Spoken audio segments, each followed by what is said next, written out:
কিয়ামতের ময়দানে আদম আলাইহিস সালামের কাছে সবাই যখন যাবে, আদম আলাইহিস সালাম বলবেন, আদম আলাইহিস সালামের উম্মত সহ আমরা সবাই যখন আদম আলাইহিস সালামের কাছে যাব, আদম আলাইহিস সালাম বলবেন, আমি কোনো কিছুই করতে পারবো না, হে আমার উম্মত তোমরা সবাই ফিরে যাও, আমি তো নিজের জন্য পেরেশানিগ্রস্ত আছি, আমি তোমাদের জন্য কোনো কিছু করতে পারবো না। আমরা আদম আলাইহিস সালামের কাছে ফিরে আমরা মুসা আলাইহিস সালামের কাছে আসবো। মুসা আলাইহিস সালাম বলবেন, লম্বা হাদিস আপনারা দেখে নেবেন বুখারী শরীফের মধ্যে, মুসা আলাইহিস সালাম বলবেন, আমি তোমাদের জন্য কিছুই করতে পারবো না। নূহ আলাইহিস সালামের কাছে যাব, নূহ আলাইহিস সালাম বলবেন, আমি কিছু করতে পারবো না। ইব্রাহিম আলাইহিস সালাম বলবেন, আমি কিছু করতে পারবো না। শেষমেশ ঈসা আলাইহিস সালামের কাছে যাব, ঈসা আলাইহিস সালাম বলবেন, আমার দ্বারা কোনো কিছু করা সম্ভব নয়, তবে তোমাদেরকে একটি কথা বলতে পারি, তোমাদেরকে একজনই কিয়ামতের ময়দানে তোমাদের উপকার করতে পারবে, তিনি হচ্ছে জনাবে মুহাম্মদুর রাসূলুল্লাহ সাল্লাল্লাহু আলাইহি ওয়াসাল্লাম। আপনি আমি যখন কিয়ামতের ময়দানে আমার নবীর পাশে গিয়ে ইয়া রাসূলুল্লাহ বলে ডাক দিয়ে চোখের পানি ছেড়ে দিব, আমার নবী তো দুনিয়ার মধ্যে আল্লাহ তাআলা বলছে উম্মতের কষ্টে আমার নবী কষ্ট পায়, উম্মতের সুখে আমার নবী সুখে হয়, উম্মতের জন্য আমার নবী হচ্ছে রাহমাতুল লিল আলামিন। আমরা গিয়ে যখন বলবো, হে আল্লাহর রাসূল, হুজুর ওয়াজ করেছিল আপনি আপনার উম্মতের জন্য নাকি করুণাময়, আপনি আপনার উম্মতের দুঃখে নাকি দুঃখ পান, এই ওয়াজ তো আমরা ওই মাদার বেড়ে শুনেছি, গুনাহগার কাটি জমিনে শুনেছিলাম, বাহাদুরপুর জমিনে শুনেছিলাম, সমগ্র বিশ্বের আলেম ওলামাদের কাছ থেকে আমরা শুনেছি আমাদের কষ্টে নাকি আপনি কষ্ট পান, আমাদের সুখে আপনি সুখী হন, আমাদের উপরে আপনার মতো দয়া কেউ পৃথিবীতে করে নাই। আমরা সাক্ষ্য দিচ্ছি নবী, এই পৃথিবী কিয়ামতের ময়দানে এই মুহূর্তে আমাদের মতো কষ্টে কেউ নাই। আল্লাহ দুনিয়ার জমিনে কোরআন মাজিদের আয়াত নাজিল করে আমাদেরকে বলেছিল, ওই আলেমরা আমাদের ওয়াজ করে শোনাচ্ছিল আমার নবী উম্মতের কষ্টে কষ্ট পায়, এই কিয়ামতের ময়দানে আপনার উম্মতরা বড় কষ্টে আছে নবী, আপনার কোরআন মাজিদ বলেছে আমাদের কষ্টে নাকি আপনি কষ্ট পান। যখন উম্মতগুলো নবী করিম সাল্লাল্লাহু আলাইহি ওয়াসাল্লামের কাছে গিয়ে যখন কান্না করে দিবে, নবীর কাছে যখন চলে যাবে, আমার নবী আরশে আজিমের মধ্যে সিজদায় পড়ে যাবে। হাদিসে মুবারকা সাক্ষ্য, আদম আলাইহিস সালাম সহ কিয়ামতের প্রথম ফুৎকারে সবাই আমরা ইন্তেকাল করব, সবাই আমরা মারা যাব। দ্বিতীয় ফুৎকারে কবর থেকে সবাই উঠে, যে যে কবরের মধ্যে ছিল সেখান থেকে উঠে হাশরের ময়দানের দিকে আমরা দৌড়াতে থাকবো, হাশরের ময়দানের দিকে আমরা যেতে থাকবো। ওই হাশরের ময়দানে আদম থেকে ঈসা আলাইহিস সালাম পর্যন্ত লক্ষ লক্ষ নবী কিয়ামতের ময়দানে দাঁড়িয়ে থাকবে, প্রত্যেক নবীর উম্মতগুলো দাঁড়িয়ে থাকবে, আমরাও কিয়ামতের ময়দানে দাঁড়িয়ে থাকবো। আল্লাহ আরশে আজিম থেকে কিয়ামতের ময়দানে নামবেন না। হাদিসে মুবারকা বলছে সবাই যখন দাঁড়াবে কারোর জন্য আমার নবী আল্লাহ আসমান থেকে নামবে না, কিন্তু যখন রাহমাতুল লিল আলামিন তার উম্মতের মায়ায় পড়ে, তার উম্মতের মায়ায় পড়ে আরশে আজিমের নিচে সিজদায় পড়ে গিয়ে উম্মতি উম্মতি বলে কাঁদবে, আল্লাহ রাব্বুল আলামিন আর আরশে আজিমে থাকতে পারবে না। সুবহানাল্লাহ, নারে তাকবীর, নারে রিসালাত, পবিত্র ঈদে মিলাদুন নবী, পবিত্র ঈদে মিলাদুন নবী। আল্লাহুম্মা সাল্লি আলা সাইয়্যিদিনা মাওলানা মুহাম্মদ ওয়া আলা আলি সাইয়্যিদিনা মাওলানা মুহাম্মদ। আল্লাহুম্মা সাল্লি আলা সাইয়্যিদিনা মাওলানা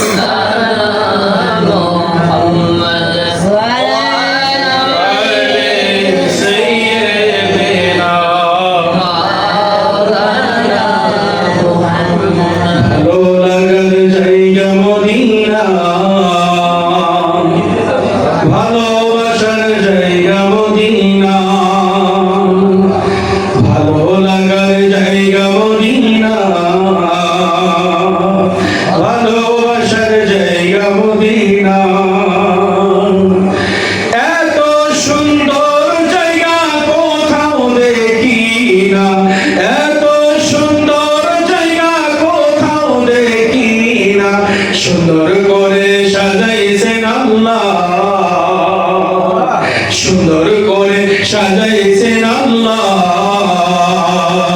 ভালোবাসার জায়গা মদিনা, ভালো লাগা জায়গা মদিনা, ভালোবাসার জায়গা মদিনা।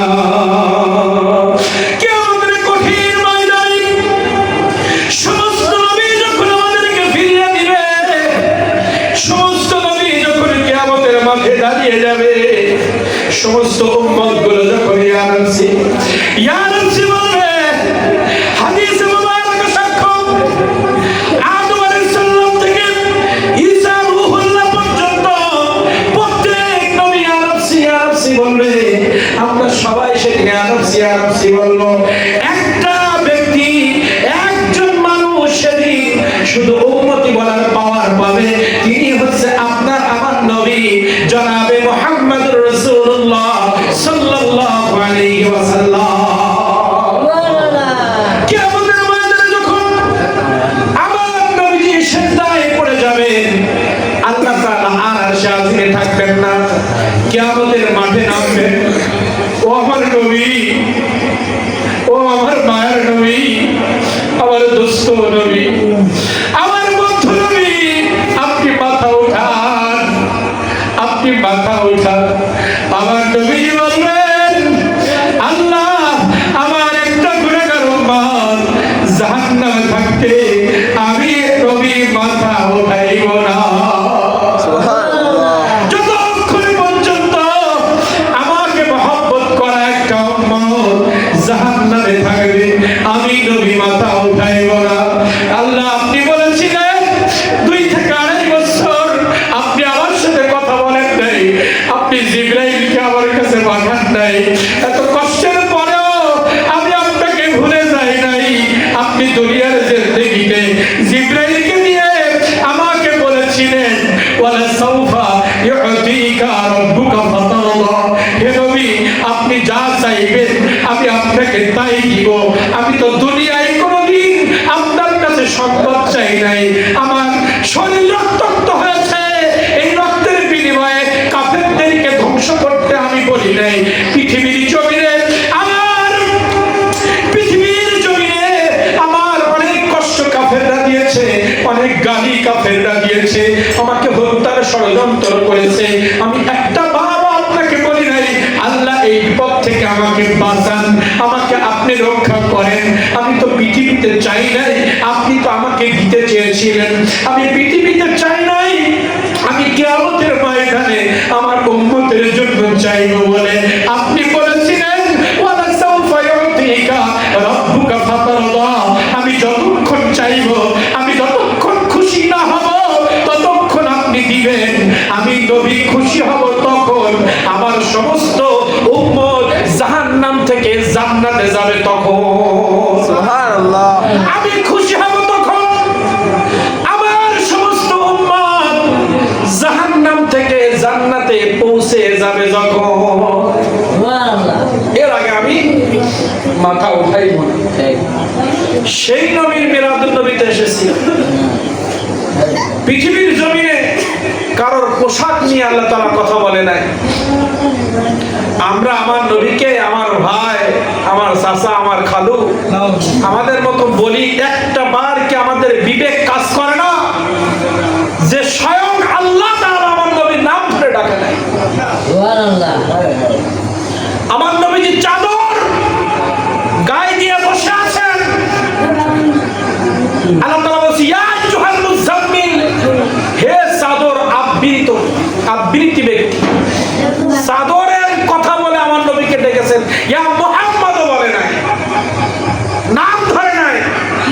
আর সেই নবীকে আমাদের কাতারে আনতে চায় না। নাউযুবিল্লাহি মিন যালিক। সেই নবীকে সাংবাদিক বলছি। এরা সাংবাদিক, সত্য বলে মিথ্যাও বলে। যারা পৃথিবীতে সাংবাদিক, এরা দুনিয়ার নিউজ গুলো পেপারে দেয়, ইউটিউবে দেয়, চ্যানেলে দেয়, সেখানে সত্যও থাকে মিথ্যাও থাকে। আর আমার নবীজি যে সংবাদ নিয়ে এসেছেন, এটা পৃথিবীর কোনো সংবাদ নয়, পৃথিবীর কোনো মানুষের কথা নয়, আসমানের আল্লাহ রাব্বুল আলামিনের কথাগুলো জমিনে আমার নবী প্রচার করেছেন। তুমি কার কার সাথে কার মিলাপ? আসমান থেকে আল্লাহর বাণী প্রচার করেছে যেখানে কোনো মিথ্যা নাই। সাংবাদিক তো তাদের বলে যারা সত্যকে মিথ্যা বানায়, মিথ্যাকে সত্য বানায়। আর আমার আল্লাহ রাসূল সাংবাদিক নন, এটা বলা বেয়াদবি আমার নবীর সাথে। এগুলো খেয়াল রাখতে হবে, কারণ এই শানগুলো যারা জানে না, নবী করিম সাল্লাল্লাহু আলাইহি ওয়াসাল্লামের পজিশন যারা স্টাডি করে না, তাদের মুখ দিয়ে এটাই সম্ভব। ঠিক, নবী করিম সাল্লাল্লাহু আলাইহি ওয়াসাল্লাম যে কি, আল্লাহ তাআলা তার ইজ্জত সম্মান কোথায় রেখেছেন, যার চরিত্রের ব্যাপারে আয়াত আছে, সাংবাদিকের চরিত্রের ব্যাপারে আয়াত কি? কোন বাংলা বলে তো তাদের জীবনী নাই। ঠিক, হ্যাঁ, ওয়ারাফা'না লাকা যিকরাক। আল্লাহ তাআলা বললেন, হে পৃথিবীর মানুষ, তোমরা শুনে রাখো আমার নবী কেমন। আমি আদমকে বলি না ঈসা, মুসা, নূহ, সুলাইমান, ইব্রাহিম, ইসমাঈল, ঈসা নবীকে বলি নাই, আমি আমার নবীকে বলেছি ওয়ারাফা'না লাকা যিকরাক। হে নবী, আপনি আমার কাছে এমন একজন ব্যক্তি যার শান মান মর্যাদাকে আমি আকাশচুম্বী করেছি, পৃথিবীর পর্যন্ত সীমাবদ্ধ রাখি নাই। পৃথিবীর এমপি মন্ত্রীর সুনাম, পৃথিবীর মধ্যে আসমানে তাদের নিয়ে কোনো আলোচনা নাই। পৃথিবীর মানুষের সম্মান মর্যাদা তার এলাকা ভিত্তিক, রাষ্ট্র ভিত্তিক, আন্তর্জাতিক ভিত্তিক। কিন্তু আপনি এমন একজন নবী, আপনি জমিনের নিচেরও নবী। মাটির নিচে যত প্রাণী থাকে তারাও আপনার নামে দুরূদ পড়ে।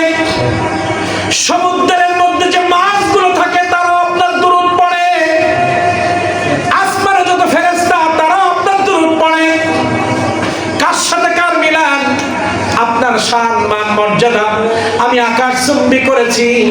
আল্লাহ রাব্বুল আলামিন বললেন, পৃথিবীর কোন মানুষ যদি আমার নবীর উপরে মহব্বতে একবার দুরূদ পড়ে, কয়বার? একবার। যদি নবী আপনি সবাইকে জানিয়ে দিন আপনার মহব্বতে আপনার উপরে পৃথিবীর কোন মানুষ মহব্বতে যদি একটা বার আপনার দুরূদে মুবারাকা পড়ে, আমি আল্লাহ আসমান থেকে তার উপরে 10 বার রহমত নাযিল করব। কার সাথে কার মিশাও? তুমি সারাদিন দেশের এমপি মন্ত্রীদের নিয়ে জিকির করলে একটা নেকিও নাই। আর যে নবীর নাম নিলে, যে নবীর উপরে দুরূদ পড়লে তাৎক্ষণিক 10 বার আল্লাহ তোমার উপরে রহমত নাযিল করে। পৃথিবীর জমিনে গাছগুলো আল্লাহর জিকির করে, মাছগুলো আল্লাহর জিকির করে। ইউসাব্বিহু লিল্লাহি মা ফিস সামাওয়াতি ওয়া মা ফিল আরদ। আল্লাহ তাআলা ইউসাব্বিহু লিল্লাহি মা ফিস সামাওয়াতি ওয়া মা ফিল আরদ। এই মাটা এমন একটি শব্দ, মান মানে যে বা তারা, কে, একজন ব্যক্তি। আর মা শব্দটা মানে পৃথিবীতে যা কিছু আছে তার জীবন থাক আর জীবন নাই, জীবন যার আছে আর জীবন যার নাই। এই মা শব্দের ব্যাখ্যা করতে গিয়ে মুহাদ্দিস ইকরাম ব্যাখ্যা করতে করতে আমার গায়ের পোশাক পর্যন্ত চলে আসছে। আল্লাহ রাসূল সাল্লাল্লাহু আলাইহি ওয়াসাল্লাম বললেন, ইয়া উম্মত, তুমি যে জামাটা গায়ে দাও, তুমি যে পাগড়িটা মাথায় দাও, তুমি যে টুপিটা মাথায় দাও, এই জামাটা যখন তুমি পাউডার দিয়ে, তুমি সাবান দিয়ে সুন্দর করে পরিষ্কার করো, পরিষ্কার করে যখন তুমি দড়ির উপরে নাপ দাও, পরিষ্কার করার সঙ্গে সঙ্গে ওই পোশাক আল্লাহ জিকির শুরু করে দেয়। এই মা এমন একটি শব্দ, যার জীবন আছে সেও আল্লাহ আল্লাহ করে, যার জীবন নাই সেও আল্লাহ আল্লাহ করে। ওরে বা, আমরা যারা বসে আছি, আমরা বাড়ি আজানের পরে নামাজ পড়ি না, কিন্তু আল্লাহর এই ইউসাব্বিহু লিল্লাহি মা ফিস সামাওয়াতি ওয়া মা ফিল আরদ। আল্লাহ তাআলা বললেন, আসমান জমিনে আমি যা কিছু সৃষ্টি করেছি সবাই আমার তাসবিহ পড়ে। তার এই আয়াতটা বোঝা যায়, আমরা যে ঘরে বসে আছি, এই মাইকও আল্লাহর জিকির করেন, এই বালিশ আল্লাহর জিকির করে, এই দেওয়াল আল্লাহর জিকির করে। আপনি আমি আল্লাহর নাম দিনে দিনে একবারও যদি না নেই, আমার বাড়ির দেওয়ালটা আল্লাহর জিকির করে, একটু লজ্জা করা উচিত। আমার যে বাড়িটা আল্লাহর জিকির করে, যে ইটের জীবন নাই, যে টাইসের জীবন নাই, যে গ্রিলের জীবন নাই, যে গ্রিলের জীবন নাই, যে টাইসের জীবন নাই, সে আল্লাহর জিকির করছে। যে সে আল্লাহর জিকির করছে। আর আল্লাহ তাআলা বললেন ফি সূরাতি মাশা রাক্কাবা, এই দুনিয়ার ইটগুলো তোদের ব্রেন খাটায়া তোরা চারকোনা করে সুন্দর ইট বানাইলি, টাইলস গুলো তোরা বানাইলি, বিল্ডিং গুলো মাথা খাটায়া তোরা বানাইলি, লোহাগুলো গলিয়ে গলিয়ে তোদের প্রয়োজন মতো গ্রিল তৈরি করলা, বাস তৈরি করলা, মোটরসাইকেল তৈরি করলা, এগুলো তোদের আমি দেওয়া ব্রেন দিয়ে করলা। কিন্তু তোর চেহারাটা আমি আল্লাহ নিজে হাতে করেছি। যে চেহারাটা আমি নিজে হাতে বানাইছি, তুই আল্লাহ জিকির করলি না, আর তোর হাতের সৃষ্টিগুলো আমার জিকির করে। তোর হাতের সৃষ্টি আমার জিকির করে, যেটা আমি বানাই নাই তুই বানাইছিস, সেটা আল্লাহ আল্লাহ করে। আর তোকে আমি বানাইছি, তুই একবার আল্লাহ ডাকতে পারলি না। মা ফিস সামাওয়াতি ওয়া মা ফিল আরদ, আল্লাহ তাআলা বলেন পৃথিবীতে যা কিছু আছে সবাই আমার জিকির করে। তোরা নামাজের মাধ্যমে আমার জিকির করিস, তোদের নামাজ পড়া লাগে, রোজা রাখা লাগে, যাকাত দেওয়া লাগে, পিতামাতার খেদমত করা লাগে, দান সদকা করা লাগে, প্রতিবেশীর পাশে দাঁড়ানো লাগে, অসুস্থ ব্যক্তিকে দেখাশোনা করা লাগে। দুনিয়ার জিন্দেগিতে 24 ঘন্টা তোর ডিউটি দিয়ে আমি দুনিয়ায় পাঠিয়েছি, তুই সবসময় আমাকে ডাকিস। পৃথিবীর গাছপালাগুলো আমার জিকির করে, সমুদ্রের পানিগুলো আমার জিকির করে, সমুদ্রের মাছগুলো আমার জিকির করে, তোর বাড়ির দেওয়াল আমার জিকির করে, জমিনের প্রত্যেক ইঞ্চি ইঞ্চি মাটিগুলো আমি আল্লাহ আমার জিকির করে। কিন্তু তোরা শুনে রাখ, আমার নবীর শান একটু শুনে রাখ, পৃথিবীর সব সৃষ্টি আল্লাহ আল্লাহ করে, আর আমি আল্লাহ নবী নবী করি। আল্লাহ তাআলা বললেন ইন্নাল্লাহা ওয়া মালাইকাতাহু ইউসাল্লুনা আলান নবী। তোরা আমার ডাকা ছাড়া উপায় নাই, আর আমি এমন একটা ঘোষণা দিয়েছি, নবীকে ডাকা ছাড়া আমারও উপায় নাই। তোদেরকে এমন ভাবে সৃষ্টি করেছি, আমাকে ডাকার বিকল্প কোনো পথ নাই। আর আমি এমন ভাবে আমার নবীর শান কোরআন মাজিদে দিয়েছি, নবীকে ডাকা ছাড়া আমার কোনো উপায় নাই। আমি 24 ঘন্টা আমার নবীর জিকিরের মধ্যে আছি, আমার নবীর দুরূদ পড়ার মধ্যে আছি। তোরা পড়লে ফায়দা পাবি, না পড়লে তোদের লস। পৃথিবীর সমস্ত মাখলুক সব সৃষ্টি একসাথে আন্দোলন করে আমার নবীর মর্যাদা যদি কমাইতে চাও, একটা শস্যের দানা পরিমাণ মর্যাদা তোরা কমাইতে পারবি না। কারণ তোদের সৃষ্টিকর্তা আমি আল্লাহ, যে আল্লাহ নিজে স্বয়ং আমার নবীর মর্যাদা দিয়েছি, নিজে স্বয়ং আমার নবীর দুরূদ পড়ি। তোরা না পড়লে আমার নবীর শানের সামান্যতম ক্ষতি হবে না। যদি না করিস তোদের ক্ষতি হবে। তোরা যদি আমার নবীর সম্মান করিস তোদের লাভ হবে, আমার নবীর কোনো লাভ লস নাই।